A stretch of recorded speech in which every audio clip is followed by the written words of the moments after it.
For all things great iron and hard top, it's Kevlu and Since the Sandbox. Since the Sandbox fans, we're back with another rundown from Naples, Florida. I mean, look at this scenery. Isn't it beautiful? This is just a backyard.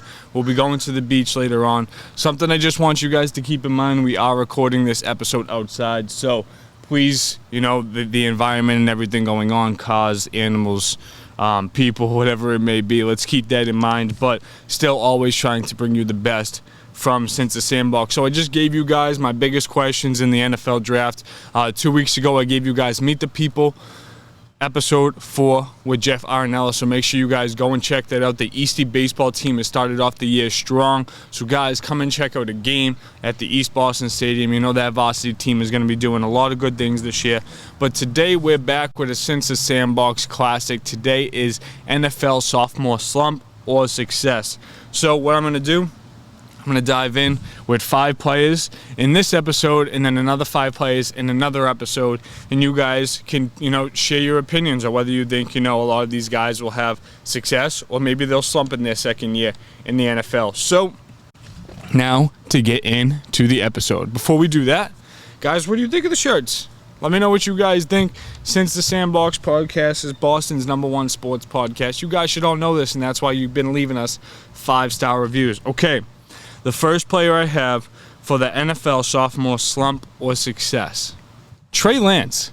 Guys, this was a really interesting scenario because Trey Lance was obviously a top pick. The San Francisco 49ers made a lot of moves to go and get this guy in. Jimmy G ended up having a great year last year. You know, the 49ers started off slow when they were mixing things in with the quarterback, this and that, but you know, the 49ers ended up playing the Rams late in the playoffs, and I feel like that was a spot where they probably didn't expect to be at. So I feel like that was extremely important, but I honestly think this year Trey Lance is going to get the keys to the Ferrari and, you know, be able to drive the ship wherever it needs to go. And I actually think that Trey Lance is going to have some success in this scenario, and I just think that Kyle Shanahan wouldn't have done what he did the way he did it if he didn't have a plan. So I really think that this was all kind of part of the plan. Really give Trey Lance that year to learn and build some development. You know, it is a little concerning hearing what's going on with Deebo Samuel, you know, taking away, you know, the 49ers from his Instagram and things like that. I know it's just social media,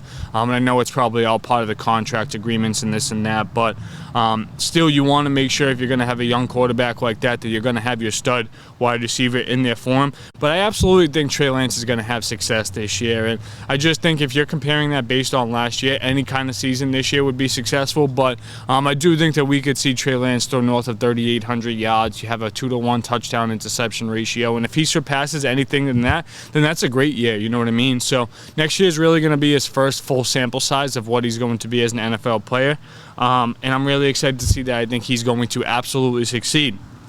Number 2.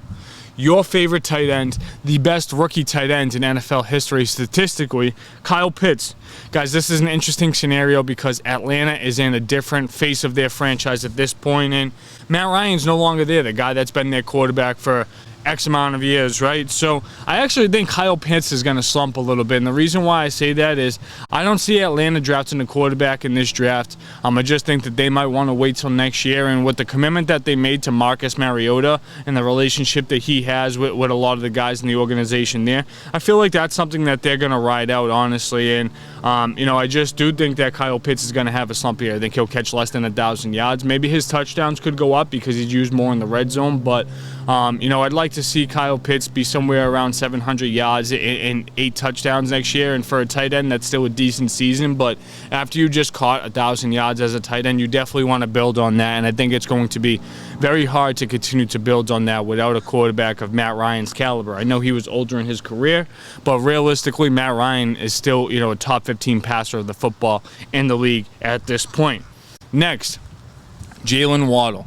Guys, this is an interesting one because I'm sure there's going to be people on both sides of the spectrum on this one. And we just heard that Tyreek Hill got traded to the Miami Dolphins, so it's going to be really interesting to see, you know, what the workload is like for someone like Jalen Waddle, who just had the most catches as a rookie receiver. But I actually think he's going to slump a little bit. Now, I want you guys to hear me out because I think Jalen Waddle is a very talented, a great receiver, and I just think that when you have Mike McDaniels coming in, and he used Deebo Samuel the way he did this past year, I could see him trying to use Tyreek Hill in a very similar manner. And I just think that, Jalen Waddle is the guy that's going to benefit from the short passes, and that's what Tua does a lot often. But I do think that the Dolphins will try and stretch the field and score more points because they still haven't been successful regardless of doing the short dink and dunks with Tua. And I think, he really needs to find a new aspect to his game if he wants to continue to improve and succeed in the NFL. And I think Miami is, putting all the chips in on him. So if he doesn't succeed this year and do well,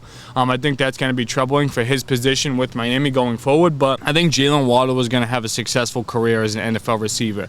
But after taking in one of the top 3 wide receivers in the NFL, in Tyreek Hill, and you're adding running backs and you're changing your team and your scheme and things like that, I definitely think that Jalen Waddle is going to be the person that takes more of the hit than anybody else. So that's why I'm going to say that he's going to produce a little less compared to what he did last year. I could be wrong. I really want to be wrong, honestly, because I like Jalen Waddle, but I think it's going to be hard to see the way it works out. All right.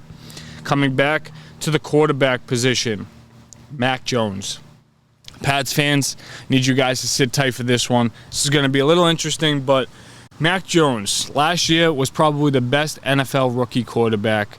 And that was very surprising, honestly. He had a really good year. The Patriots played solid. And then, down the stretch of the season, things started to get tough. Kev's Buffalo Bills ended up taking the division. I think Mack Jones is going to have a slump year this year, and I just think that people really weren't expecting him to have the year that he had last year.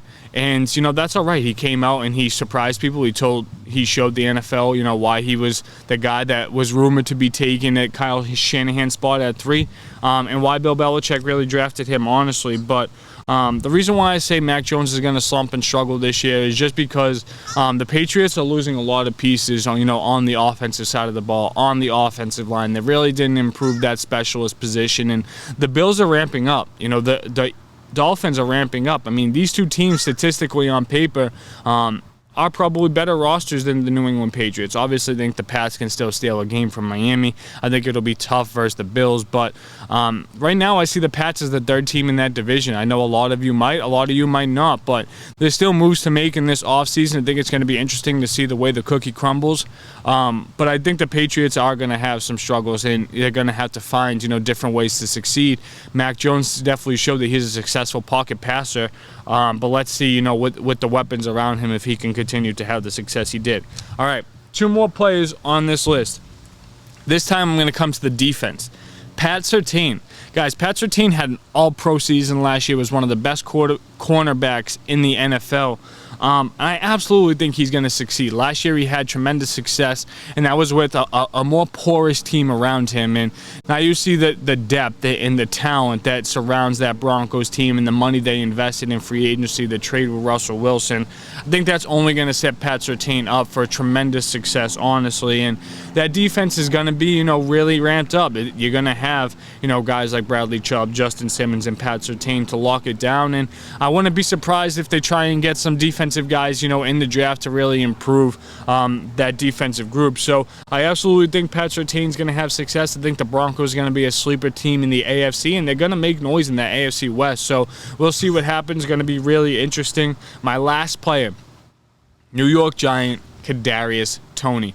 Guys, we saw extremely impressive flashes from Kadarius Toney last year, honestly, and it was troubling to see the Giants' offense struggle, knowing the skill set that he has, right? And I think that was a large part on why Jason Garrett is no longer the offensive coordinator for the Giants. But I absolutely think that, Kadarius Toney can shine if Daniel Jones can get him the ball, whether that's on checkdowns or whether that's on screen passes, slants. We saw how we utilize Odell Beckham, so we should really be trying to do the same thing with Kadarius Toney and with the skill set that he has, very Tyreek Hill-esque.